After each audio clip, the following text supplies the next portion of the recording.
magic words. Thank you for joining us for another edition of the Yamhill Leadership Roundtable. And today we're heavy on the mayors. We have with us Al Bannon from Congresswoman Bonamici's office. Good to have you here today. We have Takesha Wydrow from Sheridan Revitalization Committee. We have Mayor Scott Hill from the City of McMinnville. We have Mayor Rick Rogers from the City of Newburgh. We have Shirley Ward-Mullen, Council President from the City of Carleton. We have Mayor Linda Watkins from the City of Carleton. We have Steve Sugg from the Dayton School District. And I think we have somebody else joining us. Oh, we have Abhishek Stone from SEDCOR, our Strategic Economic Development Partner. And then I think Joya Goodrum from the McMinnville Chamber of Commerce will join us in just a few minutes. But Al has graciously offered to lead us off with a description of the House version of the American Rescue Plan. I think that's what it's called, right? So take it away, Al. Thank you for joining us today. Yes. Hi. Sorry. I have like 6 different Word documents up right now. I'm trying to get it all organized, and I like to see your faces as I review my notes. Okay. Yeah. So as Commissioner Kula just said, the House last week passed the American Rescue Plan, which is a very big, comprehensive bill that is aimed to provide comprehensive support to folks 10 months into the coronavirus pandemic. I have a pretty meaty update that I have been giving around to different folks in the last week. So I'll just go through my notes that I have for that. If there's any questions, happy to answer them. So I'll just go through. So first and foremost, the bill is going to strengthen vaccination efforts. It'll invest in schools and students, support small businesses, and send direct aid to individuals and families who are struggling. Importantly, the Congresswoman champions school funding to be included in this bill, so schools have the resources they need to reopen or stay open safely and make up for learning loss.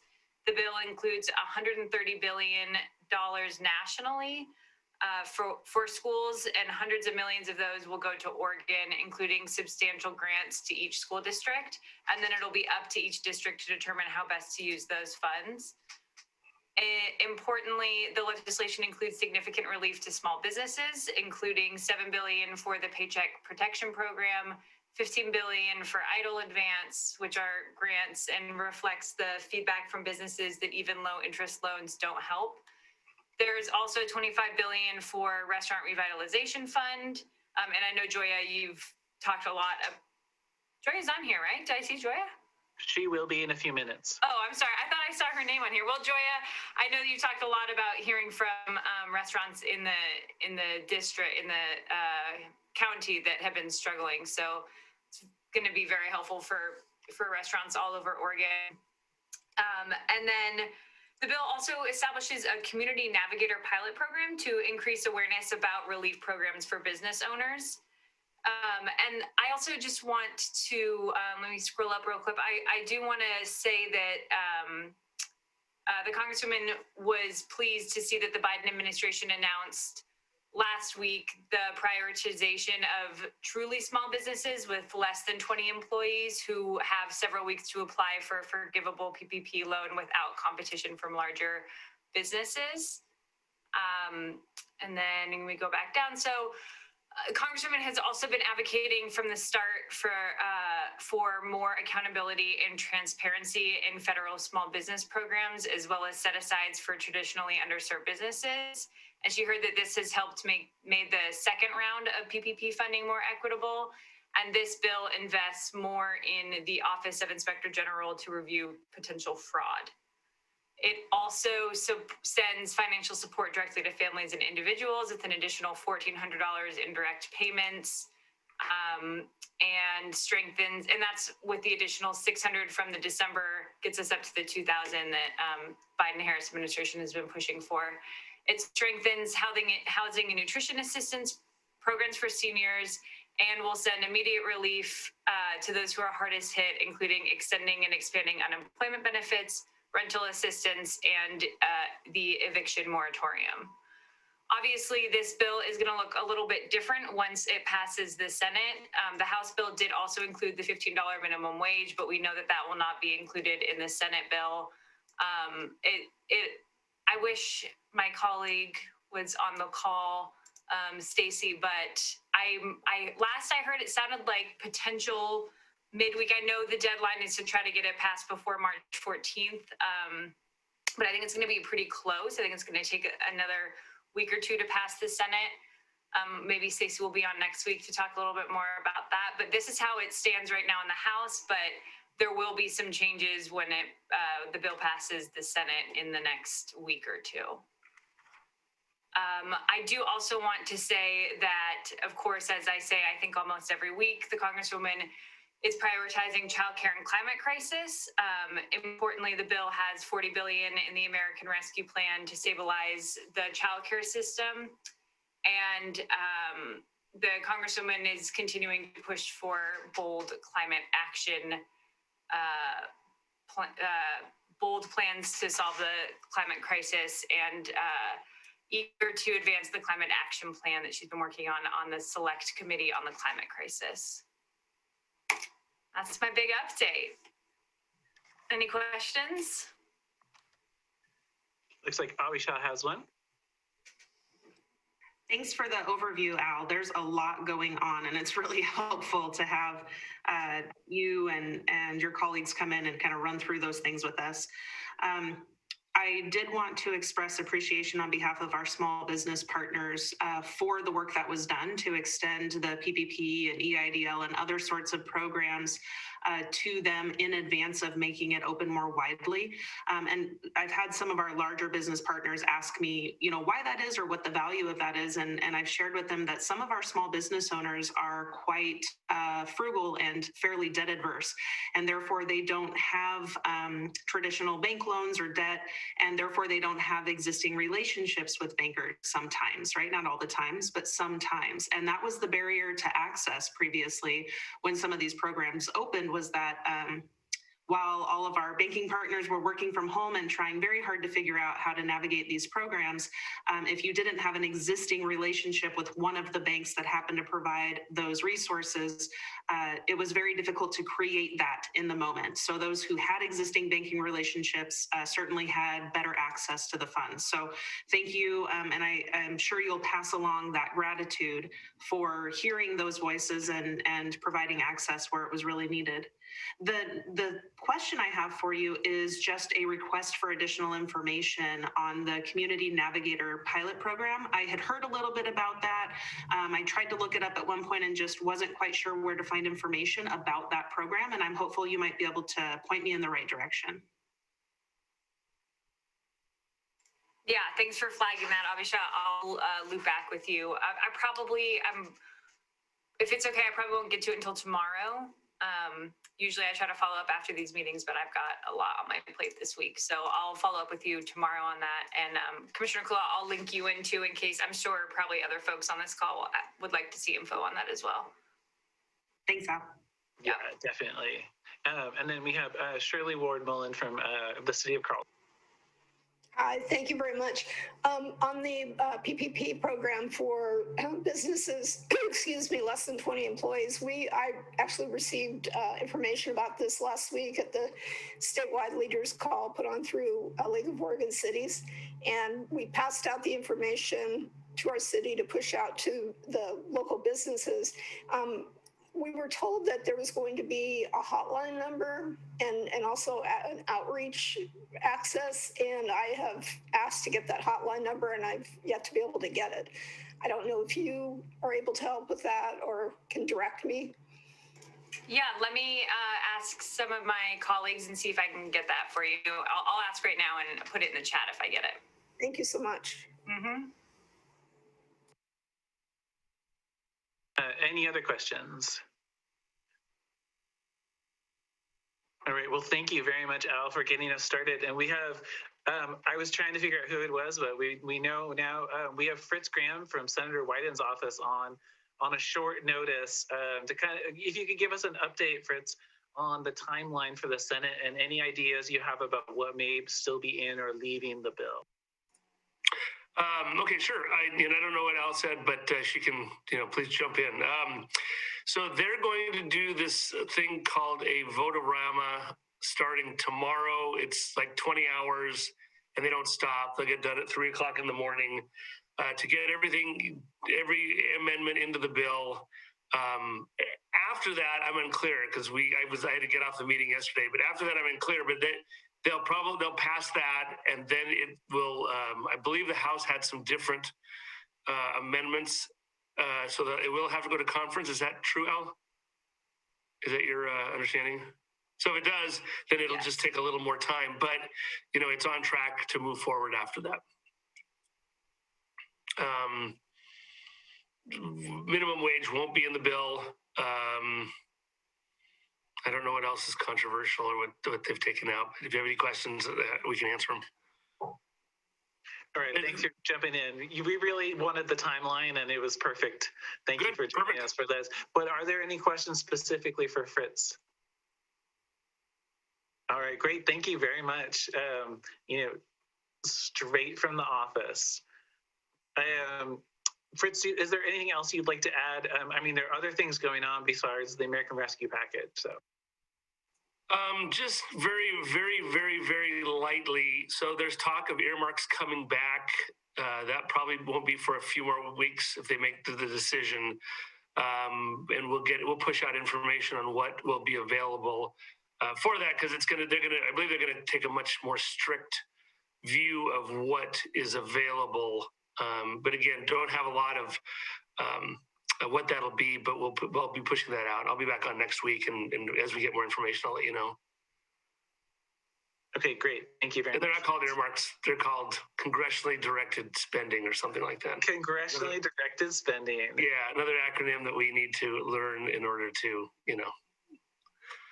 Yeah, the CDS. We got our CDS. Yeah, there you go. And then it's hard because when it ends with an S, then there's this, and you have to put the apostrophe. Yeah. So much headache, right? Okay, well, thank you for that. And with that, I'm going to move on to mayors. I did want to note, too, that we have Cynthia Thompson, who's our transit manager, here with us today. Thank you for joining us today. I think this is Cynthia's first time on Leadership Roundtable.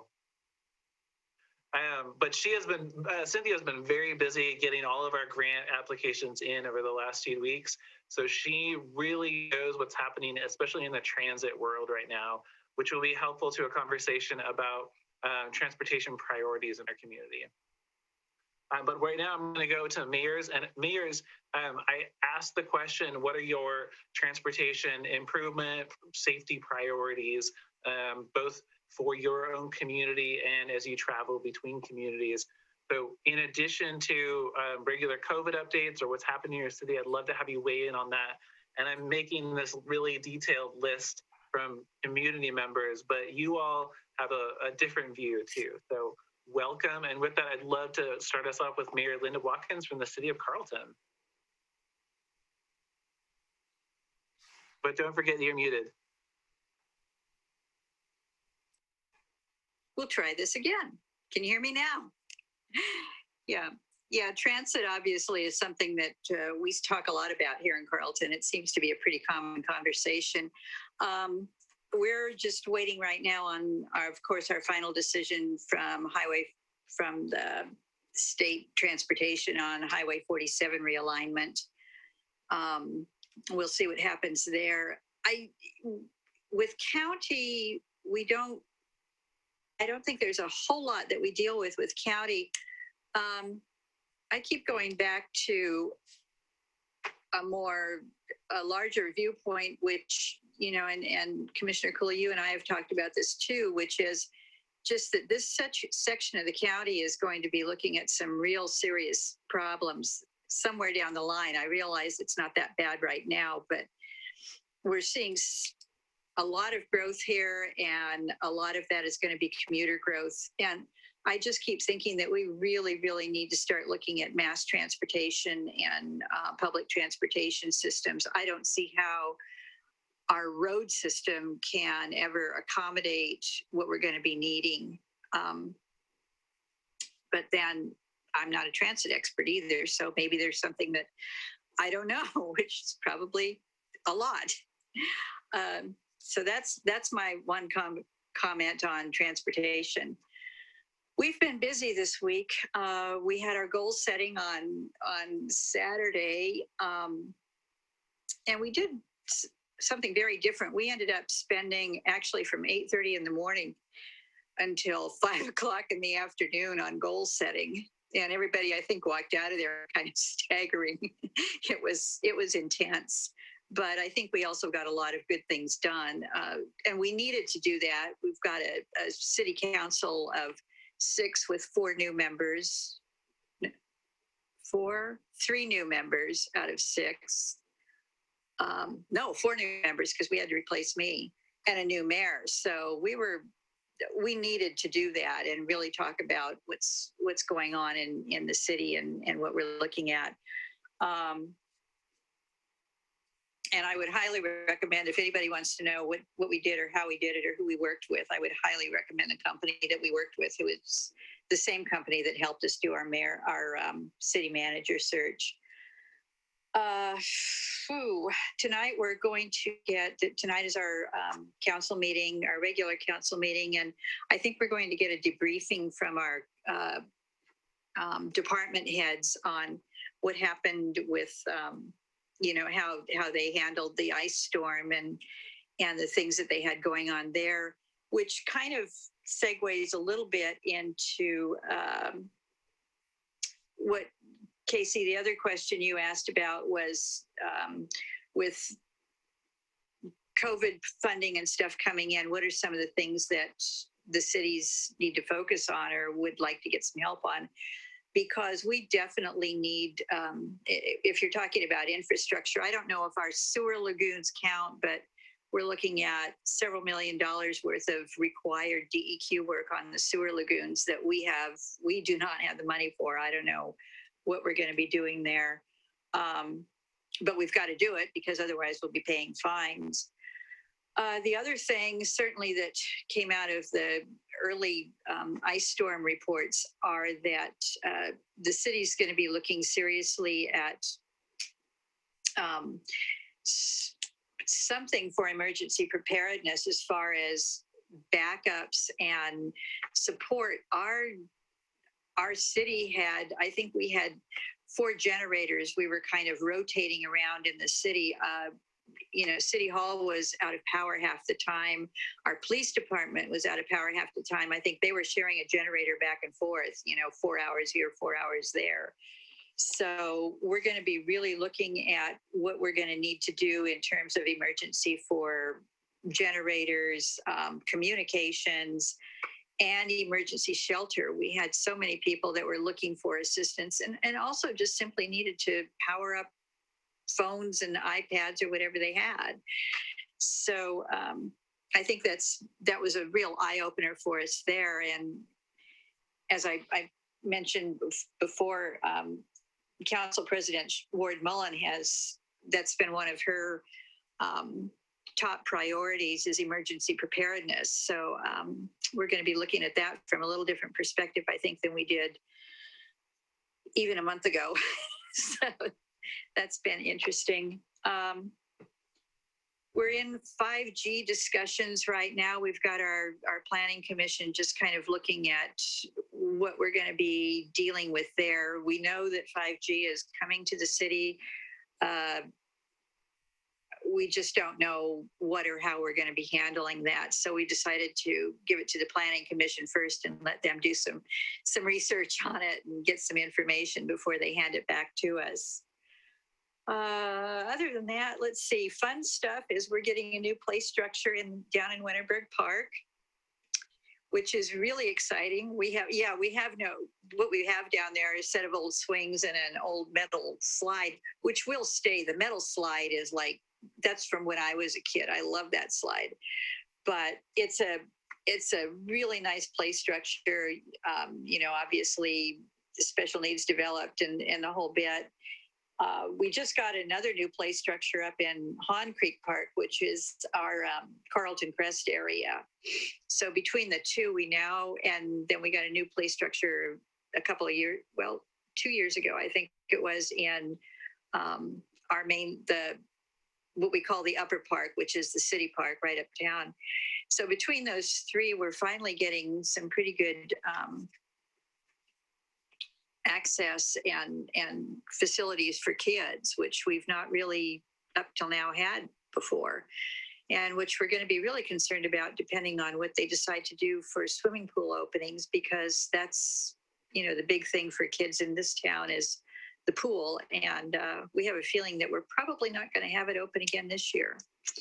So other than that, I think those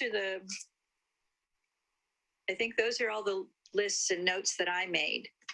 I think Councillor Ward Mullen may have some other things too, because she promised me she would. Okay, that sounds good. Thank you, Mayor. Before we go into other mayors, Councillor. Are you talking to me, Casey? Yeah, I don't have much to add to that, just that we want to make sure that we get information in terms of, once funding starts rolling out, COVID funding, opportunities for grants for various things we have to do with respect to emergency preparedness, backing up our police station, et cetera, et cetera. Great, thank you very much, Councillor. And then I will, are there questions for Mayor or Councillor? All right, great, thank you very much. And then I'm gonna go to Mayor Rick Rogers from the city of Newburgh. Welcome back, and you don't need to do the state of the city here, but we all can watch it, right? Yes, you can. And there's multiple access. You can City Club, you can get it from the city's website. Or you can look at our annual report, which is downloadable, and there you go. You can find out all that there is to know about city. So, and guess what? COVID was the top subject. What a surprise, right? What a surprise. Although I heard one case, right? Did I hear one case yesterday in our fair county? Is that what I heard? Anybody? That's what I saw on Twitter, and I heard on your meeting. Yeah, buddy. All right. So you ask about transportation. Well, obviously the bypass phase finish, right? Obviously, that's the first.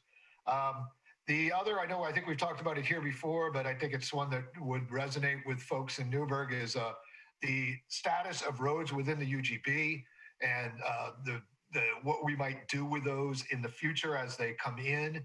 And, as mentioned, Mayor Watkins mentioned, some of these areas are getting more highly traveled that are out and about. And I think we need to make sure that we know where that's going. In terms of other infrastructure, certainly our urban renewal area from downtown to the mill site, that will be the area of a lot of our infrastructure focus.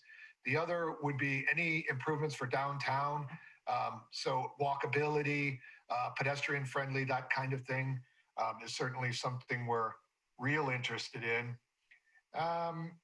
Otherwise, we had city council last night, transportation system plan. Actually, we had some amendments to that last night. And that was mainly for the riverfront and trying to get access to the riverfront on some of the streets that were not built for as much traffic as they are getting. So that's always fun. And then you get into things like big trees and people's front yards and stuff. And so we got to be mindful of that. What else? And then we had the housing needs assessment was presented last night. And it comes as no surprise to me anyway that Newburgh isn't affordable and it's getting less affordable. So some of the statistics that they mentioned were 38% of all households in Newburgh face housing affordability problems, and 56% of renters have affordability issues. And the historically in Newburgh anyway, we don't do very well building multifamily housing. So since 2005, 77% of the housing built in Newburgh has been single family, single lot. And it's been known now for quite a few years. And the housing needs assessment pointed it out again that we just aren't doing well. We don't have enough land for multifamily. And I think their projection is in 20 years to 2041, we will need 915 units of multifamily housing in Newburgh to accommodate the demand. that's something on the order of 45 units a year.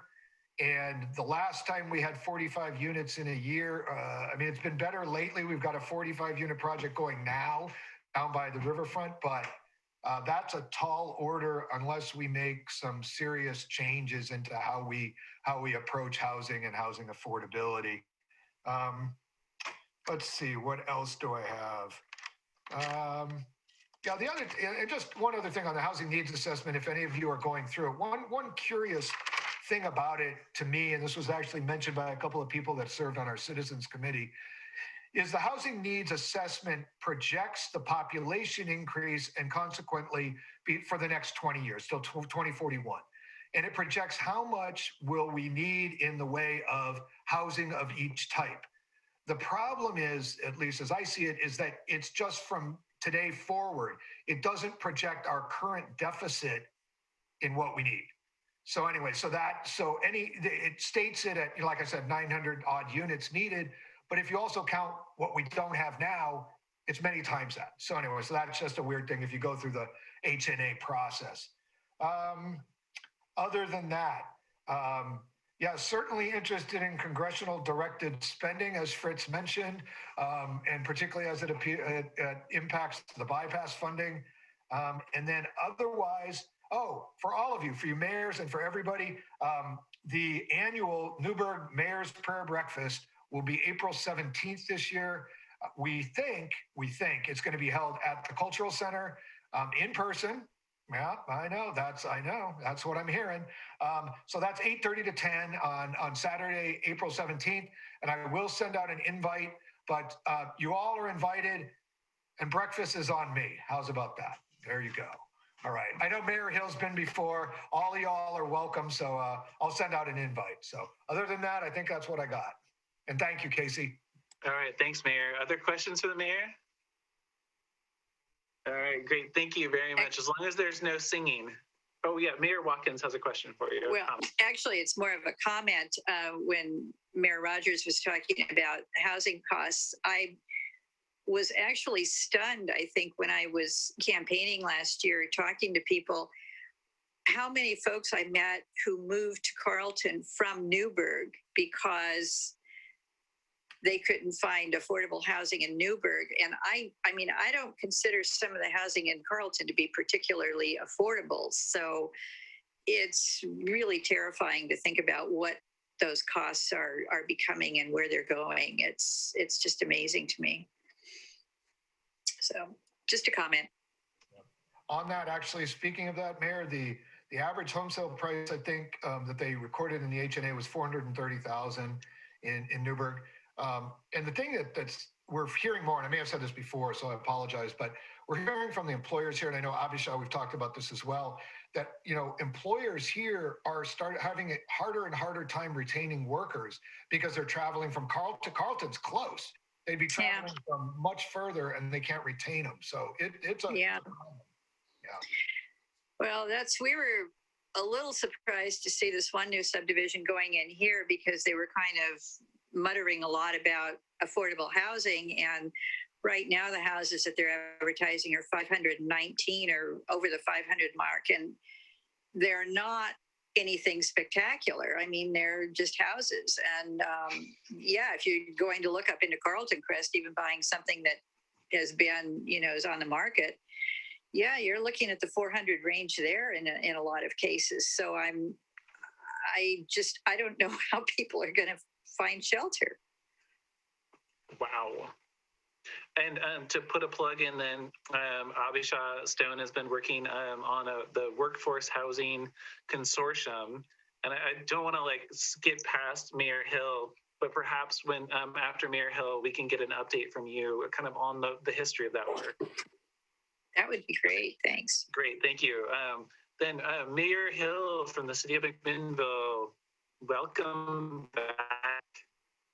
Thank you, Casey, and those that are on the call. I always enjoy keeping up to date on what's happening in your local areas. From a transportation standpoint, McMinnville just completed the end of their transportation bond. That was that $24 million bond that we used for four major projects. Alpine Road, the development of within our urban growth boundary or our urban renewal district and the opportunity of growing that area. Fifth Street, we did improvements so that we would have a east to west travel that wasn't Third Street, and we improved that area. Hill Road, and we just finished Old Sheridan Road, taking, I think, Hill Road and Old Sheridan Road over from county and improving those areas. And that has made tremendous impact in our community of being able to travel safely on a more major arterial roads. But a part of that, the bond measure was also safer school access with sidewalks, and we put tremendous amount of monies in that, and improvements down on Second where we've brought the curb closer to one another so there wasn't as much of a area to cross the street and the impact of possible pedestrian accidents there. So that's pretty much where we're at right now. We've used those funds up, but we always continue to put an emphasis on close to schools and making sure that walking and cycling to school would be appropriate for our youth. Outside it, from a regional perspective, many of you are aware that ODOT's working on 99 West and improving that. We've got from McDougal Corner to McDonald, and improvements happening there. There's going to be sidewalks down by Colvin Ford, an area that we've not had sidewalks for since I've been in town. And so that's going to be a real improvement. That's going to help transportation, the county bus systems, because people have just been walking on the streets on 99 and on the parking medium without having sidewalks. So that's a real positive one. And then just from my hat working with Mid-Willamette Valley Act, the Donald Aurora intersection is a very bad intersection, probably one of the worst in Oregon, to the point where cars are lining up out on the freeway to get off there now. And so we're supporting that, and MWAC's putting emphasis behind that. ODOT's picking that up, and it looks like they're going to be able to do, instead of 2-phase, 1-phase there. And so we're excited about that. And as Cynthia has been a part of our discussions, there's a possibility of extending our bus line from McMinnville to Jacksonville, Oregon, so that there be better transportation going south. So that's primarily where we are from a transportation standpoint. I think I shared last time that I was a part of a discussion with League of Oregon Cities on their transportation committee, and we've got monies coming from the CARE Acts to the state, and each of our communities are going to get a bit of money for transportation projects. I'm guessing that it's to replace state gas tax shortfalls that we all rely on. And so those monies will be coming in, but that still needs to go back to ODOT. And I think I'll have an opportunity to present to the OTC on that item later in March. So we're looking forward to that. Just from a cleanup standpoint, we've taken care of all of the trees that have fallen and cut them, but we still have tremendous cleanup in our parks and around the city.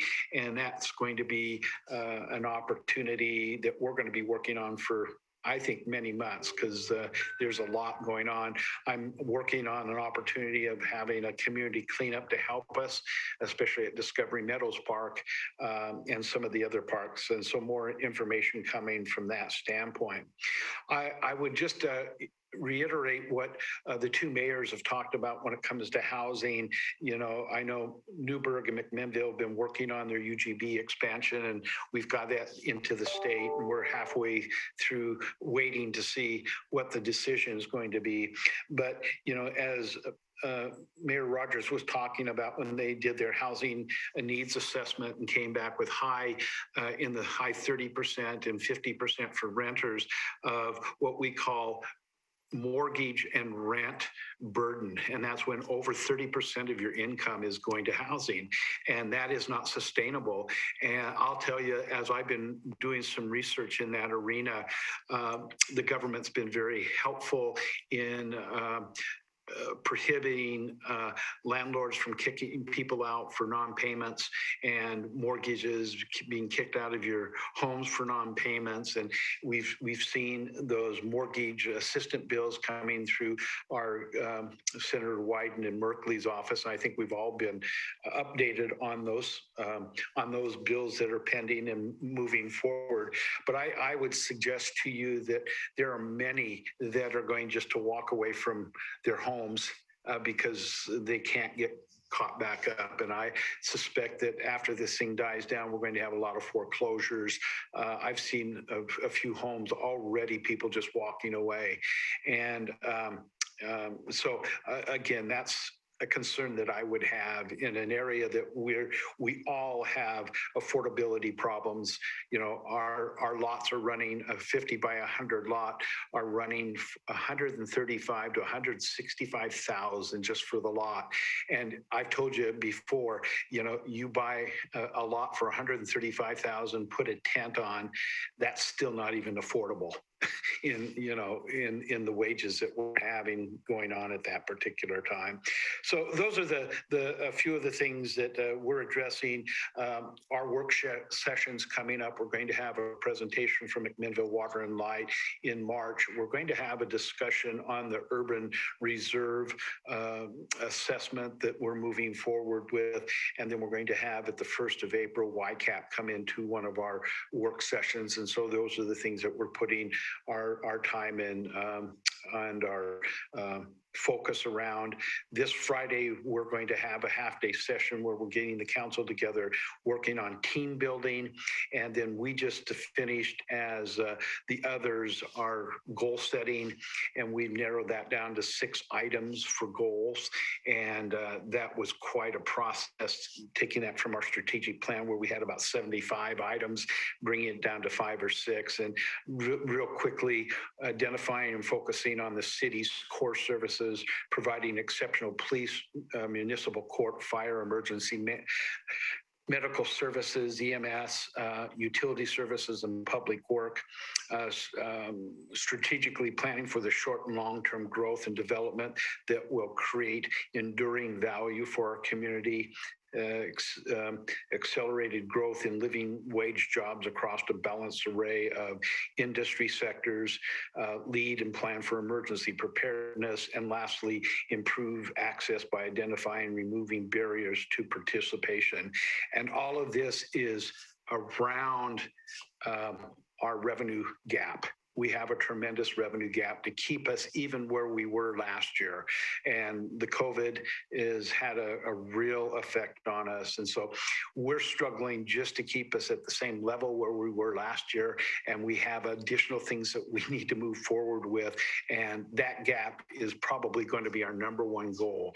It's the revenue gap or resource gap to get us, to keep us where we're at and move forward into the years to come. Thank you. Yeah, thank you, Mayor. A lot of good information there, but any questions or comments prompted by the mayor's presentation? All right, well, I should say that for Yamhill County Public Works, we're very grateful that the city of McMinnville, when taking jurisdiction of the right-of-way, that they were the ones who improved it. Just note to Mayor Rogers. And then Councillor Mullen has a comment or question. I do have a question for Mayor Hill. What is the primary driver for the revenue shortfall? The primary driver for the revenue shortfall? It is just, I mean, we were able to receive a lot of the CARE Acts to reimburse us, but not fully. And so as we look at we have a staff of about 150 full-time and 167 part-time employees. And when we had to make them available to work from home, a good majority of them, there are costs associated with that. And so it comes back to personnel still, of just working with personnel in a different way, and then having a shortfall in our recreational activities. We didn't have any sports last year. That's a big area. We've continued to have building going on in this community, but we have some of the cheapest SDC charges in the state, and we're not recouping that in a fast enough arena to do what we need to do. So those maybe are the three things, Shirley, that are pushing that a bit for us. Thank you.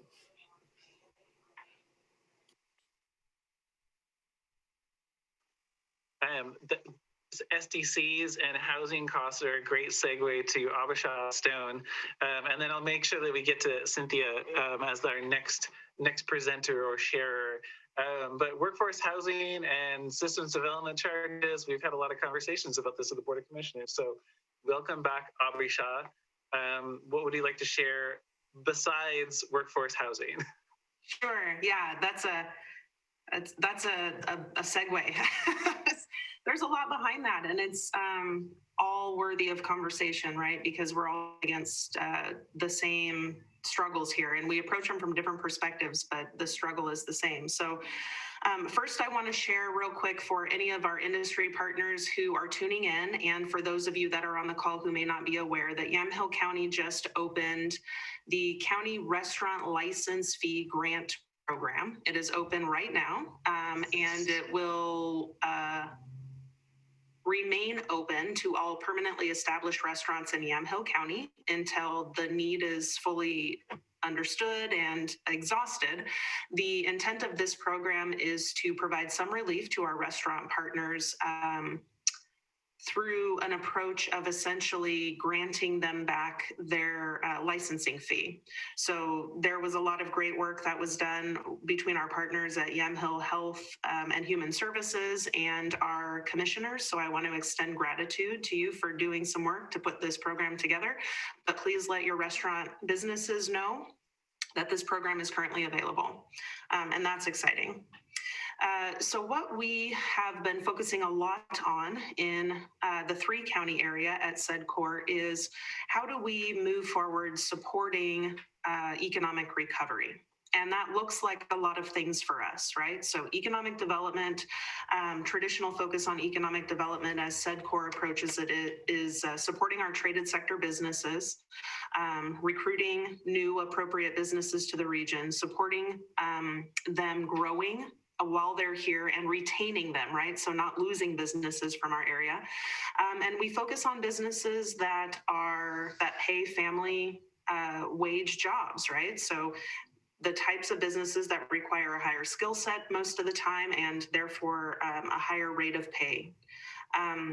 In doing that, we also work very hard to provide support to our communities so that the infrastructure is there and prepared to receive and support these businesses. And I say this like kind of slow and intentional because it means a lot of things. And so for our businesses right now, what is really high on their radar is retention and attraction of talent. And those are either highly skilled workers or workers who have interest in learning these skills and are eager to work for these companies, right? So it can look like a lot of different things. What retention and attraction looks like for these businesses right now is ensuring that employees have access to what they need. And what we're still hearing that these folks need, the talent that we want to attract and retain, is affordable housing and access to childcare. So these are the two hot button topics, right? In addition to support the businesses and the way that they need to grow, which also includes supporting distance working for some sections, right, of their employee base. We also continue to focus our community effort work on expansion of broadband projects. So as an update to folks, we do have a project in Yamhill County that was funded in part by these CARES Act funds through a grant from the Board of Commissioners to expand and densify broadband service in Yamhill County. And that project continues to move forward really aggressively, and some good things are shaping up in front of us. We'll be offering a report to the Board of Commissioners in the coming months, and we'll have more data then, but these projects continue to move forward. We also have a few really robust childcare projects that continue to move forward in our county, and we're very excited about that. And they have been initiated by industry partners, which is always what we want to see happen. But we have some public-private partnerships that have emerged, and we have some private businesses that continue to aggressively expand childcare spots. The county CCO has also promoted the expansion of childcare spots by making a grant available a few months ago to assist our companies in doing that. And that's been very effective, and there's more of that good work to come. The last part of that kind of leads to this conversation Commissioner Kula was keying up, and that's around this Workforce Housing Consortium. So the Newburgh Workforce Housing Consortium actually came together in 2019 is when we started coming together. And again, it was driven by industry partners saying, this is a need. We have an access issue. We have an affordability issue. We have a volume issue. We have all the issues that create the perfect storm of our employees not being able to find housing and therefore move to Newburgh and want to work for us. A really fun example, and I share it because it puts you in an interesting mindset, is that the school district in Newburgh, one of their chief complaints about workforce was that they oftentimes during the winter had to call a snow day and close down school, not because there was snow in Newburgh, but because the majority of their educators live outside of Newburgh and more so toward the Portland area, and the educators could not get to school. So they were suffering from a snow day in Portland, which meant that Newburgh schools had to close. And that's a conundrum, right? That's a really tricky conundrum, but it was really representative of what many of our business partners, both private and public, are facing when it comes to talent in Yamhill County. So I was approached by a private industry partner who said, Abisha, I've spoken to others who are in the same industry that we are, and they're suffering with the same issue. Do you think we could come together and talk and figure out how to maybe have a joint project? Maybe we could build something. Maybe we could actually, boots on the ground, build some affordable workforce housing. And what would that look like? So we brought a group of those folks together. Mayor Rogers joined the conversation, and Doug Rux from the city of Newburgh. And we also brought in some of our state partners, Jody Christensen, our regional solutions representative, and then another gal, I believe her name was Kim, and I'm forgetting it, I'm sorry, but she essentially runs the housing program for the state. And we said, what could this look like? And it was a super fun brainstorming project. And we identified in that we had all of the right people in the room to make a project happen. We had partners who owned land. We had partners who had a need, who were willing to commit resources to building something out and commit to securing a certain number of spots. We had a partner in the room who basically does management, right, is a rental and lease management organization who was willing to partner with the state to build out the toolkit for kind of statewide understanding of how to manage these sorts of buildings. And we had folks like myself willing to go find money and other resources and other partners. And we had some developers at our disposal. So we kind of looked at them and said, gosh, we need to figure out how to do a project. We met a couple of times. I think it was our third or fourth meeting was actually cut off by the COVID requirements to stay home. And some of our partners had provide housing for at-risk seniors. And so we went on hiatus last year, and we are reinvigorating this group. So we have a meeting. I'm looking at Mayor Rogers for us. I think is it next week? I'm sorry, my calendar gets I think it's the 10th. Full real fast.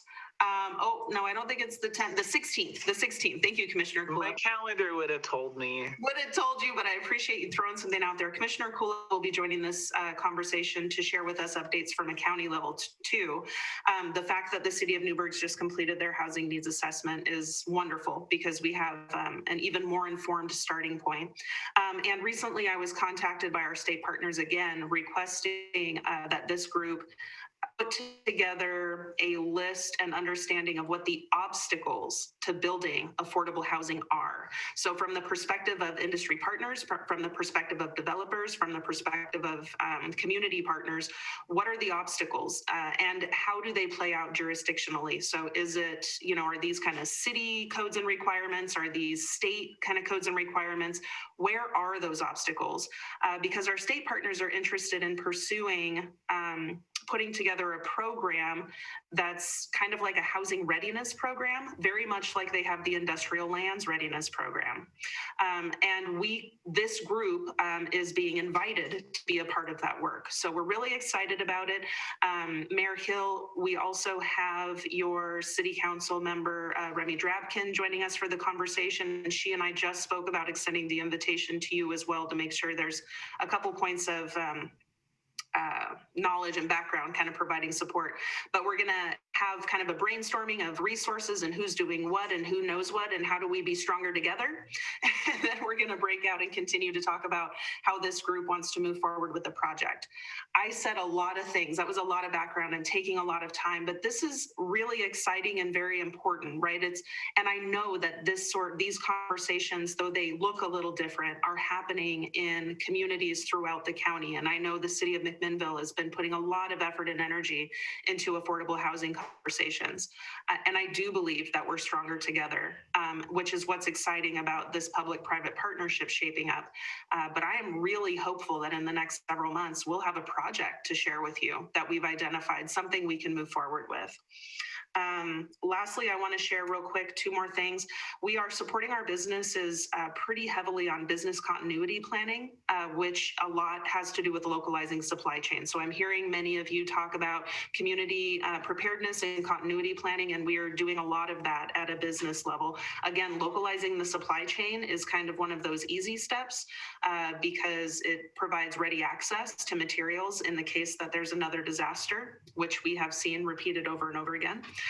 And I want to share some excitement that I spoke to many of you probably 2 years ago about the potential for a workforce training program to get started up that was around sidewalk development.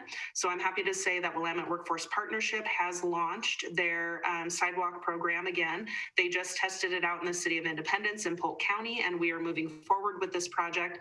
It essentially trains youth on concrete work and construction work while also doing sidewalk repair and replacement for residential partners in our communities who can't afford to replace defunct and dangerous sidewalks.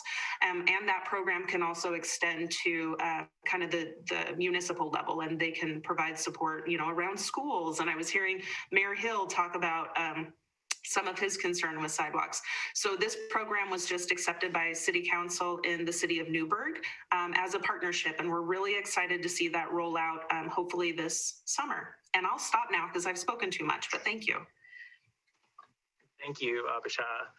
You said a lot, so you know there were a lot of things in there. Similar to how Mayor Hill had a lot of things, Mayor Rogers, you know, we got it. Are there questions or comments for Abisha? And Mayor Rogers. All right. No, just one thing, Abisha, you know, I was disappointed with Project Oasis and the feasibility study, but I am, and this is a child care program that we're hoping to have get up off the ground with one of the private partners here in town. But I am confident that they will continue in another way. That came across, so I'm hopeful that the good folks at DCI will continue to pursue it. So thank you for that, Abisha.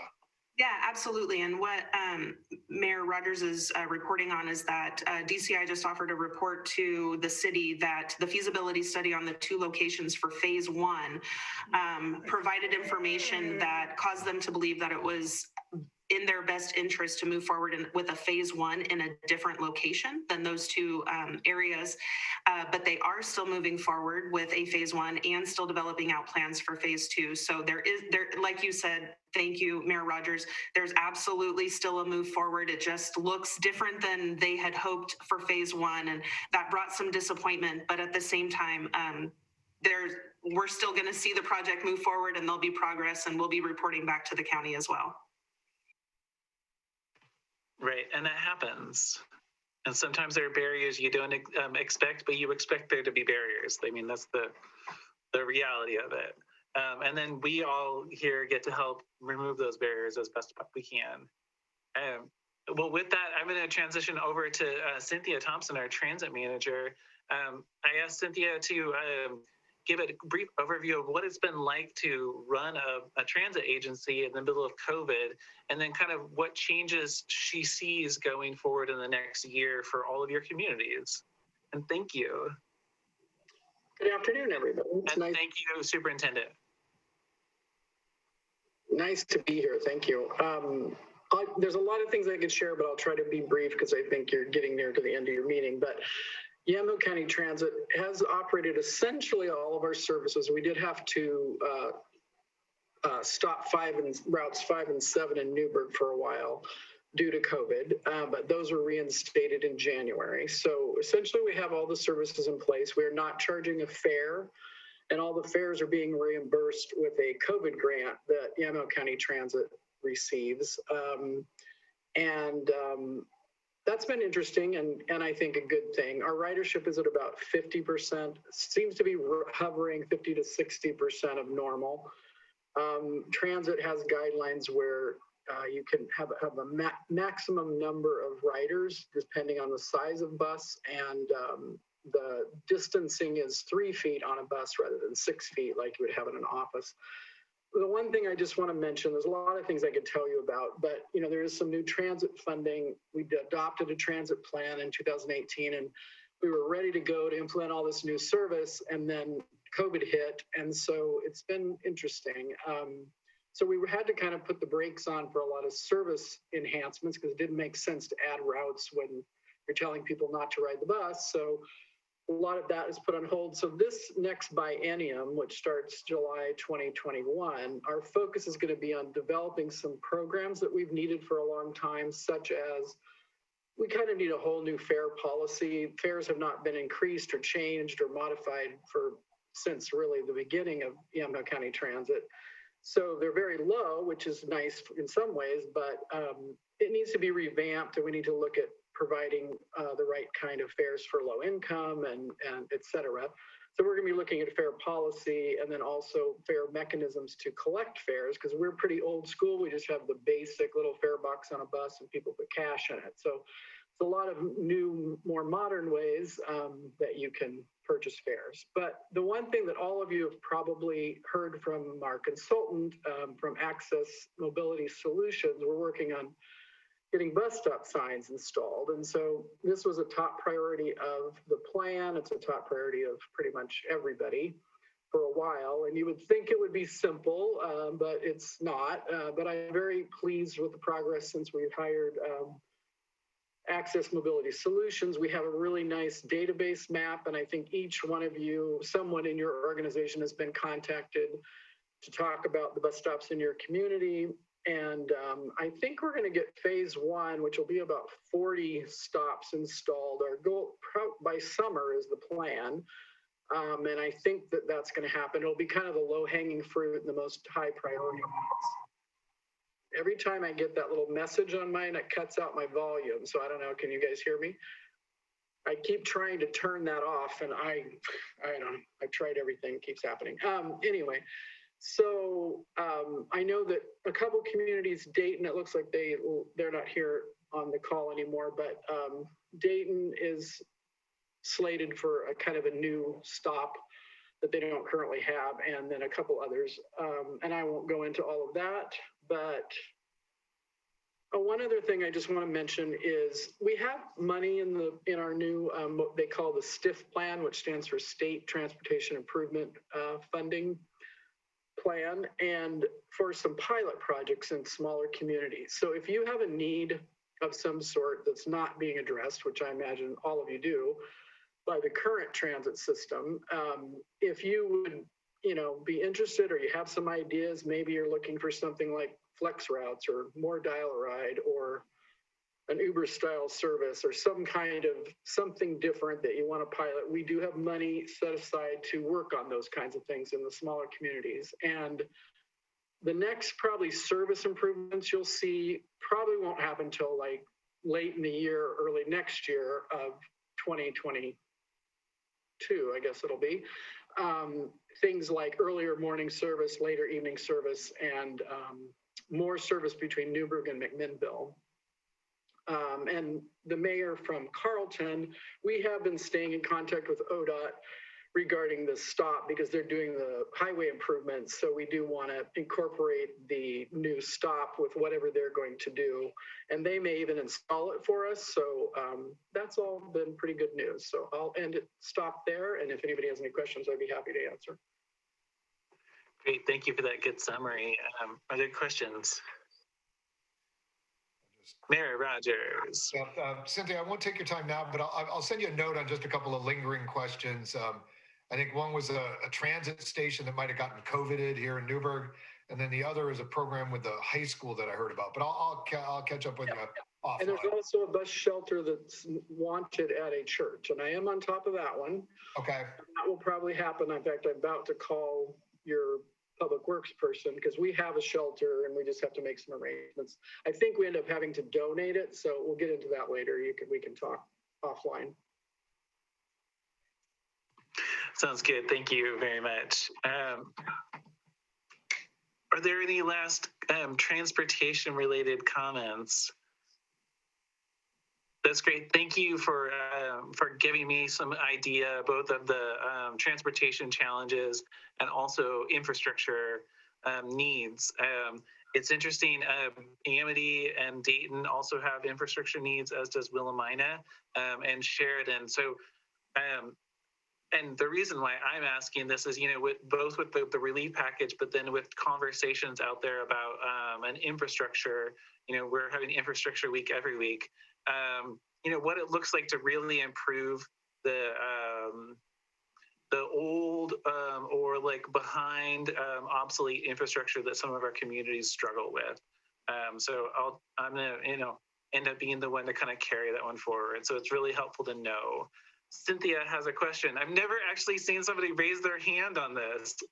Yeah, it's sort of unrelated to transit. It's just anecdotal that you were talking about housing and talking about affordable housing. And I just wanted to say a couple things. I live in Portland. I wanted to live in McMinnville, but I live with my husband's in a wheelchair. And so when I was down here initially working, trying to find a place to live, very difficult to find a rental that's wheelchair accessible.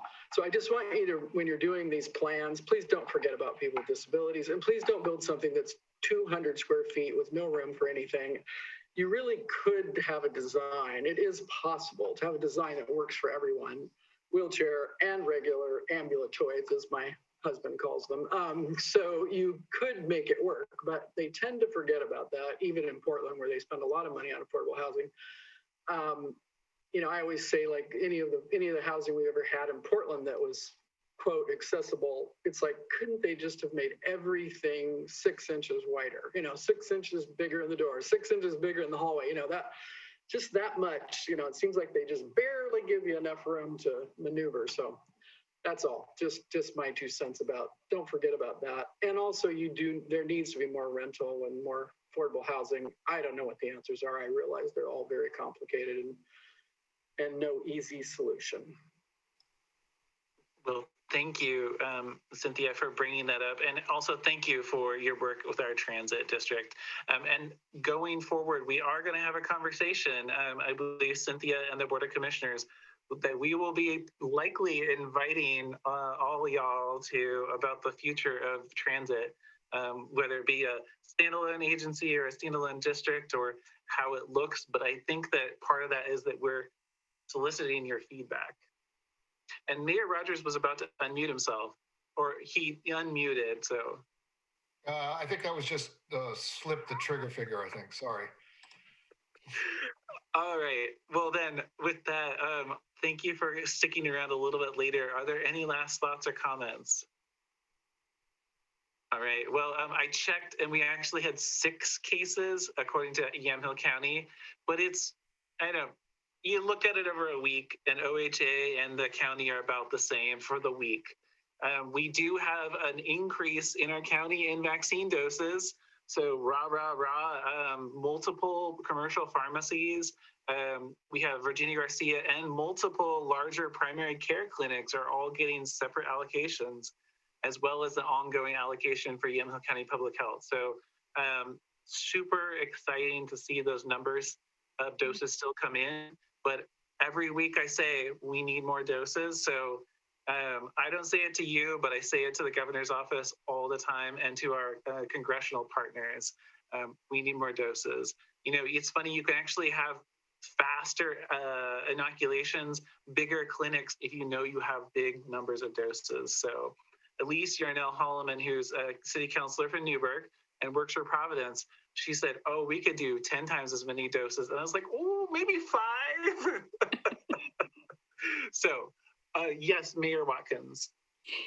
Yeah, this is just a general comment to everybody. And I just want to really thank you, Casey, for these weekly updates and conversations. I am learning so much. And it's some days I walk away just feeling like I shouldn't be doing this job. Somebody better than me should be here. So I just want to thank all of you and for all of your information. You're a treasure. Well, thank you. But remember, all these folks are just knowledgeable because they know about their own area, and so they're just sharing it with you. You're building up. They're building you up. You got it. And besides, our only criteria is that you got more than the next person in votes. So we're not required to be experts, right? But hopefully we're people who can look around here and look at the experts in the room and listen to them and take that into account. You know, as a good example right now, Arisha and Cynthia are very knowledgeable people that we rely upon and we trust to do really good work in our community. And then they teach you things. And we appreciate them. Yeah. Well, thank you very much. Oh my gosh, before I close this off, I need to read Cynthia's chat. Yes, about transit for vaccine, or transit workers and vaccines. And that's one that I've talked to them about. So we're working on it. All right. Well, thank you all very much and have a great week. And remember out there, these people work for you every day. So reach out to us if you need something. See you next week.